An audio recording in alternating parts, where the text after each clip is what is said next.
नमस्कार। मैं doctor Atul Mishra. Greek mythology में एक कहानी है, एक राजा की। उसे सभी देवता मिलकर श्राप देते हैं। ठीक, उसे दंड ये दिया जाता है कि उसे पहाड़, एक बहुत ऊंचा पहाड़ है, एक बहुत भारी पत्थर है, उसे सुबह उठ के वो पत्थर पहाड़ तक ले जाना है। और जैसे ही वो पहाड़ पे पहुंचेगा वैसे ही पत्थर ढनक के नीचे आ जाएगा। ये काम उसको आजीवन करना है, अनंत काल तक करना है। इस श्राप से उसको कोई छुटकारा नहीं मिलना है, वो इससे भाग भी नहीं सकता है और फिर उसको जीवन में कभी सफलता भी नहीं मिलनी है। ये जो श्राप दिया गया, ये ग्रीक मैथोलॉजी में माना जाता है कि किसी को दिया गया सबसे बड़ा दंड है। लेकिन इस परिस्थिति में भी वो जो राजा है, जिसका नाम सिसिफस है, वह जीवन में वो पूरी चीजें ढूंढ लेता है जो एक गुड लाइफ के लिए चाहिए होती है।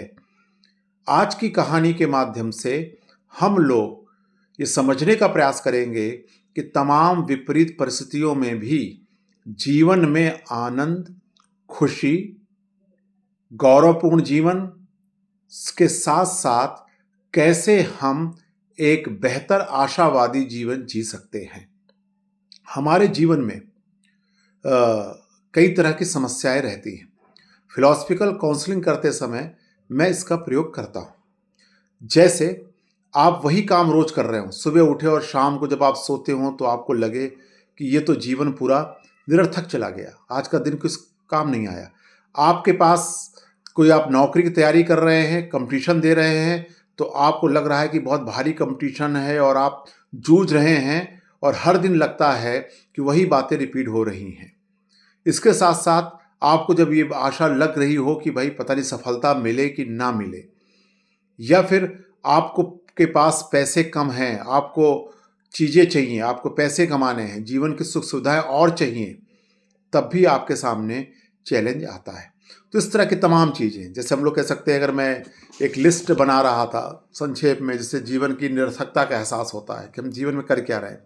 असफलताएं लगातार मिल रही हैं, तब भी एक जीवन से प्रति निराशा होती है, अरुचि हो जाती है और बार बार वही दोहराव स्थिति होती रहती है। दार्शनिक भाषा में से कहें तो ये बोर होने जैसी स्थिति होती है और आपको पूरा जीवन ही निराशा में लगने लगता है।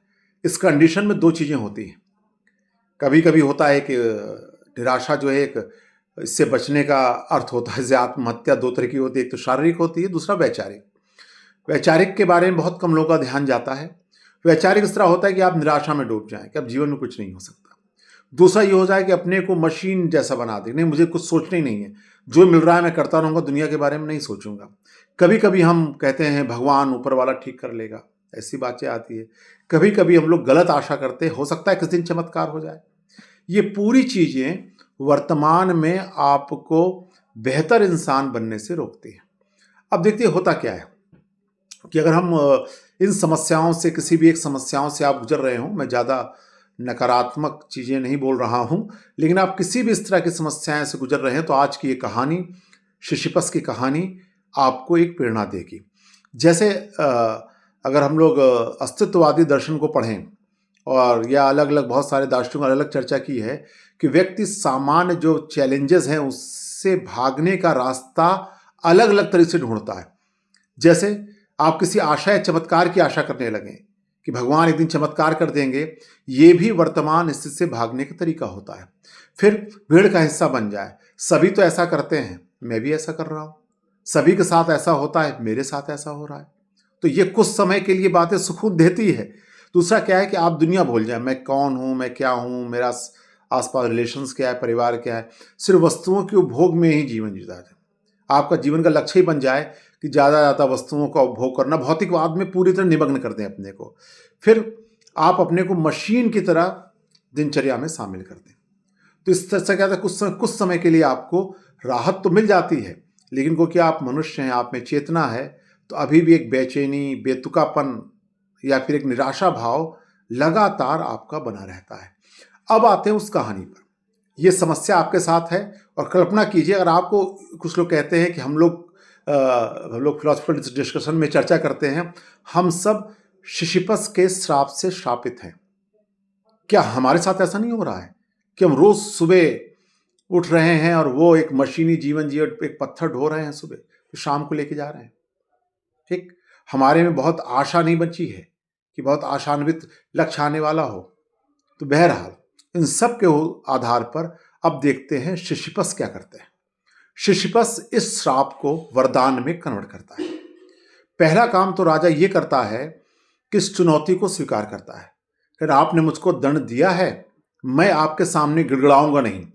मैं ये नहीं कहूंगा कि मेरी सजा माफ कर दो, मुझ पे कुछ दया करो, क्योंकि जैसे ही आप ऐसा संकल्प लेते हैं, आपके जीवन में अपने आप गरिमा आ जाती है। और गरिमा को लोग अपने जीवन में जो गरिमा होती है, सेल्फ रिस्पेक्ट होती है, उससे बहुत कम ध्यान देते हैं। लेकिन आपके खुशी का संबंध सबसे अधिक किसी चीज़ से है तो आपके सेल्फ रिस्पेक्ट से है। और जब वो राजा ये तय करता है कि नहीं, मैं तुम्हारे दिए हुए श्राप को स्वीकार करता हूँ, उसी क्षण उसके जीवन में एक गरिमा आती है। जैसे हम लोग कहते हैं ना, बड़े बड़े मजाक में कहते हैं, यहाँ बात छोटी छोटी बातों में लोग दांत चियार देते हैं, चियार मतलब छोटे से लाभ के लिए आप अपना सेल्फ रिस्पेक्ट खत्म करने के लिए तैयार हो जाते हैं, और आपको नहीं पता रहता कि अनकॉन्शियस रूप में आप अपनी खुशियां खत्म कर रहे हो। इसलिए ज़्यादा बोरिंग लोग आपको वहाँ मिलेंगे जहाँ बहुत पैसा है लेकिन चैलेंज नहीं है जीवन में, जहाँ बहुत पैसा है, जो अपने लिए बहुत चीज़ जी रहे हैं, एकाकी जीवन जी रहे हैं कि मैं, मेरा परिवार और इस तरह की चीज़ें कर रहे हैं। आप चले जाइए किसी भी ऐसे जगहों पर जहाँ पर लोग ऐसे प्रतिस्पर्धा में फंसे हुए हैं, जहाँ आसपास की प्रतिस्पर्धा है, आसपास लोग, आपको पता है कि मेरे साथ जो काम करने वाला है उससे मेरे जो संबंध जो हैं वो सिर्फ लाभ के हैं, तो इस तरह के तनाव आपको देखने मिलता है। तो बहरहाल सिसिफस तय करता है उस चैलेंज को स्वीकार करेगा। तो हमारे लिए भी है, जो भी आपके सामने समस्या आ रही हो उसको जब आप स्वीकार करते हो, जैसे गौतम बुद्ध कहते हैं ना कि 4 आर्य सत्य में जो पहला आर्य सत्य था, संसार में दुख ही दुख है, तो कहते हैं सबसे पहला तरीका होता है दुख को स्वीकार करना, स्थितियों को स्वीकार करना। जैसे आप स्थितियों को स्वीकार करते हो, आपके जीवन में गरिमा आती है। आप तय करते हो मैं हथियार नहीं डालूंगा, तब भी गरिमा आती है। तो इस तरह एक बॉर्डर पे जो सैनिक लड़ता है वो इसी सेल्फ रिस्पेक्ट से लड़ता है, वरना वो कभी लड़ ही ना पाए कि अभी मुझे, मैं जो भी चुनौती आ रही है मैं स्वीकार करूंगा। और चुनौती स्वीकार करने वाला इंसान हमेशा जो है बेहतर नजर आता है, सेल्फ रिस्पेक्ट अपने आप आ जाती है। कभी आपने सोचा होगा भगत सिंह के बारे में, जब उसने फांसी की सजा के बारे में हुआ हो, अगर गिड़गिड़ाते, हाथ पैर जोड़ते, तो उनकी क्या स्थिति होती। आखिर वो देश के लिए जब बलिदान कर रहे थे तो उन्होंने कहा नहीं, सेल्फ रिस्पेक्ट। और ये होता है स्वयं के प्रति उत्तरदायी, जिम्मेदारी मैं स्वीकार करता हूँ, मैंने जो किया था मुझे मिल रहा है और मैं इसको स्वीकार कर रहा हूँ। तो मेरे असफलता, मेरी जो तनावपूर्ण स्थिति, मेरी गरीबी, जो कुछ है मैं स्वीकार कर रहा हूँ। तो पहला गरिमापूर्ण जीवन आया। फिर कहते हैं सिसिफस क्या करता है, दूसरा काम क्या करता है, वो कहता है अब मैं इस पत्थर को कैसे पहाड़ तक ले जाऊंगा, ये मेरा अपना निर्णय रहेगा। अब मैं स्वतंत्रता हूं। मनुष्य में दूसरी चीज आती है गरिमा के बाद, सेल्फ रिस्पेक्ट के बाद, कि ये आती है कि मैं स्वतंत्र हूं। हर मनुष्य स्वतंत्र होना चाहता है। स्वतंत्रता मनुष्य का मूल लक्षण है। स्वतंत्रता में ही आनंद आता है। ये अलग बात है इस मूल लक्षण को भूलने की वजह से हम बहुत सारी सफलताएं प्राप्त करने के बाद भी हम निराश रहते हैं। ठीक, कुछ कहते हैं उकताए जैसे रहते हैं। क्यों? क्योंकि हमें स्वतंत्रता नहीं है। एक छोटी सी स्वतंत्रता भी आपको खुशी देती। कोई बच्चे को देखा है, बच्चे थोड़ा स्वतंत्र छोड़े जाएं तो उनके चेहरे को आप भाव देखिए कि वो किस आनंद का अनुभव करते हैं। तो बहरहाल अब देखिए दूसरी चीज ये आई कि अब स्वतंत्रता क्या है। मैं, सिसिफस कहता है कि मैं इस पत्थर को पहाड़ तक कैसे ले जाऊंगा, ये मेरा अपना खुद का निर्णय है। चाहे मैं इसको पत्थर लगा के ले जाऊं, छोटे टुकड़े लगा के ले जाऊं, आगे से खींचूं कि पीछे से खींचूं, वो तय करता है। अब मैं स्वतंत्र हूं भाई। जैसे जीवन ही है। जो लोग ईश्वर में बहुत सारा प्रश्न उठाते हैं उनमें ये बात कॉमन आ जाती है कि भाई उसका जो आंसर जो ईश्वरवादी देते हैं और भगवान को मानते हुए भी जो संकल्प स्वतंत्रता को मानते हो, क्या है कि एक पिच तैयार है, क्रिकेट के नियम बता दिए गए हैं, 1 ओवर में 6 गेंदें होंगी, फील्डिंग है, छक्का। अब आपको अपना खेलना है। एक तरह से देखा जाए, कोई निराश हो जाए, भाई होइए वही जो राम रुचि राखा, होगा वही, ठीक। लेकिन साथ में है कर्म प्रधान विश्व रुचि राखा, कर्म प्रधान विश्व। ये जो संतुलन है कहाँ से आ रहा है? आप स्वतंत्र कब हैं कि आपकी जो स्थिति है उस स्थिति में आप कैसे निर्णय करना है, अभी आपका निर्णय है, ठीक। तो कहता है मैं सफलता असफलता के लिए काम नहीं करूंगा, मैं जो हूं वो इसलिए काम नहीं करूंगा कि लोग मेरे बारे में क्या कहेंगे। अब देखिए, सुख शांति का दूसरा फार्मूला आ रहा है। जब चेत स्वतंत्र है, मैं इसलिए नहीं काम करूंगा कि लोग क्या कहेंगे। उस राजा के बारे में लोग बुरा ही कहेंगे जिसको पत्थर उठाना है। मैं ये भी नहीं कहूंगा, दुनिया को दिखाने के लिए नहीं का कोई काम नहीं करूंगा, इसके लिए भी नहीं करना चाहिए भाई कोई काम। फिर इसके बाद क्या होंगे कि मैं स्वयं अपने खुशी के लिए करूंगा, मुझे ये ड्यूटी मिली है, मैं इसे करूंगा, ये मेरा अपना निर्णय है। और जब ये मेरा अपना निर्णय होता है तो अपने आप में आनंद आ जाता है। एक कहानी मुझे ध्यान आ रही है, मेरे ख्याल में कहानी का नाम है उसके हिस्से की धूप। उसमें कुछ एक लड़की है, वो नारी सुंदरता अस्तित्व से संबंधित वो कहानी है, रेफरेंस कि मैं उसकी शादी होती है किसी इंजीनियर के साथ, और लेकिन वो वहाँ पर उसके खुशी का पारिवारिक जीवन था, मतलब अरेंज मैरिज हुई थी, उसे वो बहुत खुशी नहीं महसूस होती, वो अपने में बिजी रहता है, और उसे लगा कि ये संबंध ठीक नहीं चलेंगे, तो वो फिर वो तलाक लेके फिर वो अपनी तरफ से दूसरी शादी करती किसी प्रोफेसर या टीचर के साथ। लेकिन उसकी वहाँ पर वही स्थिति आ जाती है। वही स्थिति आ जाने के बाद फिर वो अलग होती है। लेकिन जो उपन्यास खत्म होता है कि दूसरे बारे में मेरा खुद का निर्णय था, मैं स्वतंत्र हूं। तो स्वतंत्रता अपने आप में, दोनों में परिणाम वैसे ही आए, लेकिन जिस दिन आप अपने निर्णय की जिम्मेदारी ले लेते हो कि मेरा अपना निर्णय था, वो अपने आप में आपके जीवन को बेहतर बनाता है, निर्णय चाहे जैसा हो। तो बहरहाल, तो कैसे करूंगा, ये मेरा निर्णय था, राजा अपना ले जा रहा है, और ये आपके जीवन, आप जो जैसा जीवन जी रहे हैं उस जीवन में अगर आप अपने पे केंद्रित करते हैं कि मेरा ये काम है, मैं करूंगा, ये दुख मेरा दुख है, कोई और नहीं बांटेगा, ठीक। ये जो लड़ाई है मेरी खुद की है। जैसे कहना सबको सबको अपनी मृत्यु मरनी है, तो उसी तरह आपको बाकी लोग सहयोग करेंगे, बाकी लोग बेहतर करेंगे। जैसे मेरा एक लेक्चर है, मुसीबतों में समझदारी बरतें, उससे मैंने कहा है कि ऐसा नहीं, जब मुसीबत आती है तो लोग साथ छोड़ देते हैं, जितना सच उतना ये भी सच है कि हम साथ छुड़वा देते हैं लोगों का। क्यों? क्योंकि हम अपने निर्णय पर औरों को उत्तरदायी बनाने लगते हैं। तो बहरहाल, तो ये उस राजा ने तय किया, और इससे उसके स्वतंत्रता का अनुभव होने लगा। अब अगला हिस्सा आता है, जब उसने कहा मैं अपने अनुसार अपना जीवन जी रहा हूं, तो मेरा निर्णय अपने अनुसार है। फिर तीसरा हिस्सा आता है। तीसरा हिस्सा आता है कि जिसमें वो कहता है कि अपनी पूरी तरह से मैं इसमें डुबो दूंगा। जैसे ना, जैसे कैनेडी जो अमेरिका के राष्ट्रपति हुए थे, उनका मैं एक जीवनी पढ़ रहा था। उन्होंने कहा कि मेरे में ये क्षमता है। उनसे पूछा कि आपकी सफलता का राज क्या है, तो उन्होंने कहा मेरी सफलता का राज ये है कि मैं किसी विषय में जब विचार करने लगता हूँ तो सीधे 5 मिनट के बाद मैं उसी विषय में पूरा डूब जाता हूँ, बाकी चीज़ें पूरी भूल जाता हूँ। ये भी आपके उत्साह का आधार होता है। आपको खुशी तब कहाँ होती है जब आपका ध्यान, जैसे कभी कभी योग में कहा जाता है ना कि ध्यान लगाओ। ध्यान में क्या आनंद है, क्योंकि ध्यान जब आप लगाते हो तो आपके पूरी दुनिया के विचार आपसे अलग हो जाते, जो विषय सामने रहता है उसी विषय पर आप केंद्रित रहते हो। तो अब आपको कोई भी आप काम कर रहे हो, अगर पूरी तन्मयता तक के साथ और जुनून के साथ, नहीं जैसे मुझे थोड़ा पत्थर उठाना है तो मुझे पत्थर उठा के ऊपर लेना, आप पूरी दुनिया भूल गए। आपके सामने एक टास्क क्या है, राजा के सामने टास्क क्या था, एक बड़ा सा पत्थर है जिसको मुझे ऊंचाई तक ले जाना है। मैं भूल जाऊं ऊंचाई के भी जाने के बाद क्या होगा क्या नहीं होगा, इस मूलभूत प्रश्नों में नहीं फंसना है। अभी मेरा काम यह है, मैं इसे करूंगा। इसका मतलब है मैं वर्तमान में ही रहूंगा। मुझे क्या श्राप मिला था मुझसे कोई मतलब नहीं, इसका भविष्य क्या होगा इससे मतलब नहीं। एक बार समझ लिया मुझे करना यही है, तो करने के लिए मैं प्रयास करूंगा। जैसे पल पल का महत्व, भविष्य की कोई बात नहीं, तो पल पल का महत्व क्या है, जब आप उसमें जूझते हो तो वो आगे बढ़ते। कभी छोटे बच्चों को देखा हो आपने, छोटे बच्चे इस गुण के साथ पैदा होते, कोई काम में लग जाएगा तो पूरी चीजें भूल जाएगा, अभी जो टास्क है उसी पर केंद्रित करेगा। मुझे एक याद आ रहा है, मेरे भतीजे छोटे थे। एक भतीजा मेरे ख्याल में 4 साल का था, एक 6 या 7 साल का था। मैं दीवार पर टिक लाए खड़ा हो गया और मैंने कहा दम है तो मुझे गिरा के दिखाओ। अब इतना कहकर मैं इतना कह दिया और वो लोग अपनी कोशिश कर रहे थे अपना। मैं कुछ और सोचने लगा, कुछ और अचानक मैं धड़ाम से गिरा। उन लोगों ने कुछ प्लान किया और प्लान करने के बाद तौलिया लगाई, पैर नीचे गिरा। अचानक मुझे ध्यान आया, तो मैंने कहा यही अंतर है। मैंने एक का टास्क दे के छोड़ दिया, और क्योंकि वो बच्चे हैं तो जूझ गए कि हमें ये काम करना है वर्तमान में, इसका परिणाम क्या होगा नहीं पता। हम जैसे जैसे हमारी उम्र बड़ी होती जाती है, हमारा ये कंसंट्रेशन कम होता जाता है।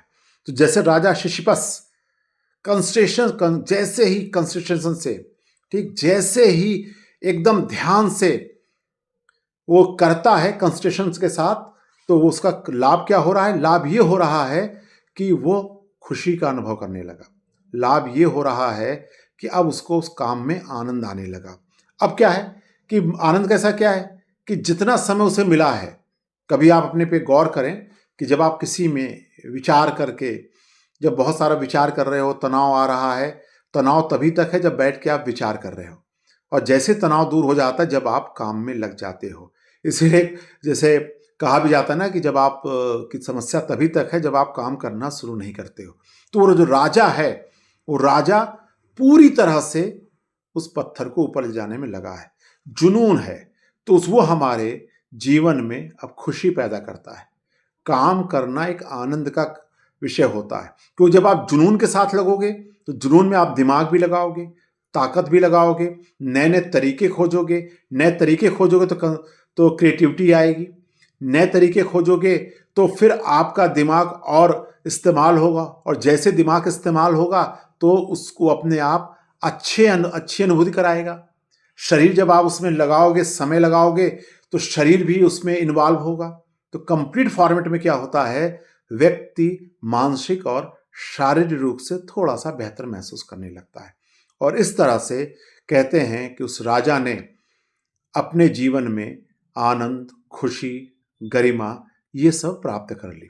उसी तरह हम देखें, जैसे मैं अभी जब नोट कर रहा था कि जब आप तय कर लेते हो एक बार कि अगर हमें ये चाहिए, हमें यही काम करना है, तो उसमें उत्साह आना स्वाभाविक होता है।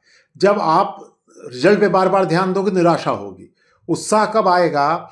जब आप मेहनत के साथ उस काम के अलावा कुछ भी नहीं सोच रहे होगे। अब हम अपने बारे में विचार करके देखें, हमारी स्थिति क्या है। चलिए मान लिया कि आप एक विद्यार्थी हैं और आपके सामने कोई एग्जाम है। एग्जाम 1 साल बाद होना है। अब क्या होता क्या है, आज से हम प्रतिदिन, हमें पता है 1 साल बाद एग्जाम होना है। कम से कम आप और राजा में क्या अंतर था?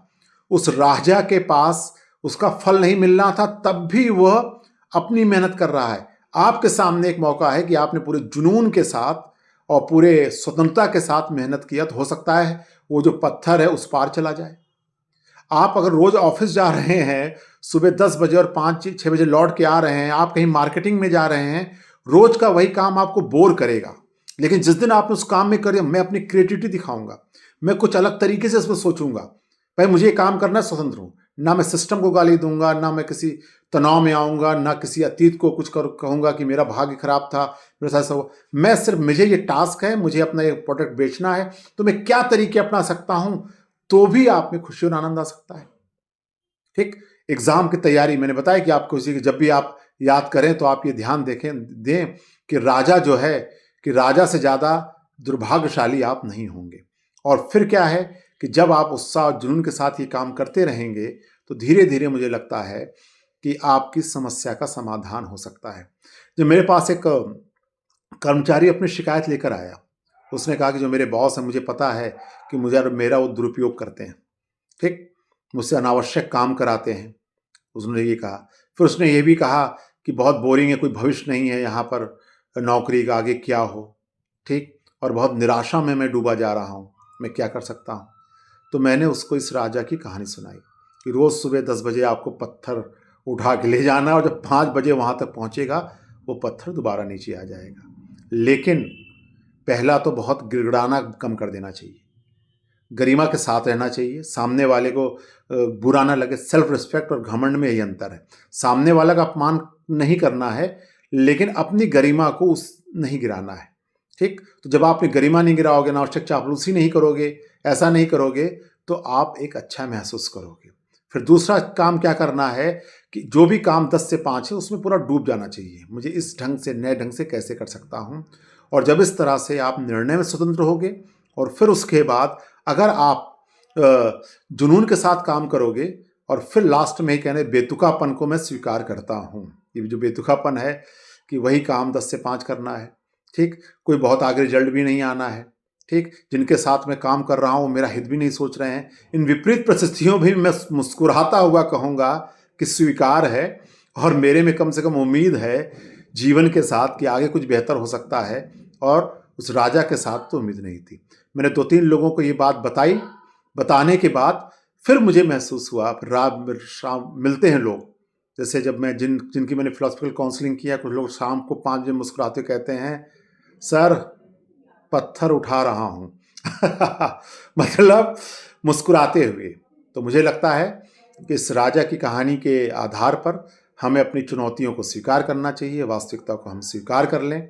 फिर जैसे आप स्वीकार करते हैं तो आप में गरिमा आती है। और लड़ते हुए लोग ना, सीने पे गोली खाना किसको कहते हैं, ये सिर्फ मुहावरा है, मतलब पीठ भागेंगे नहीं, पलायन नहीं करेंगे। इसके पहले वाले वीडियो मैंने स्पार्टाकस के एक लाइन में बताया था, हीरो वो होता है जो अपनी असफलता को भी शानदार बना दे। तो शानदार बनाएंगे भाई जो भी काम मिला है।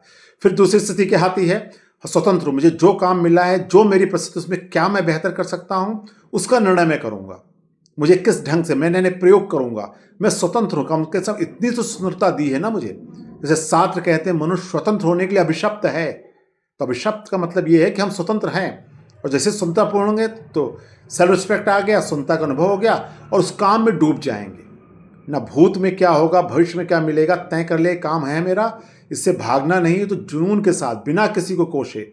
इसके पहले वाले है ना कि स्पार्टाकस के दिल में ना तो किसी के लिए घृणा थी ना द्वेष था, उसे बस ये था कि मेरे सामने जो काम है मैं उसे करूँगा।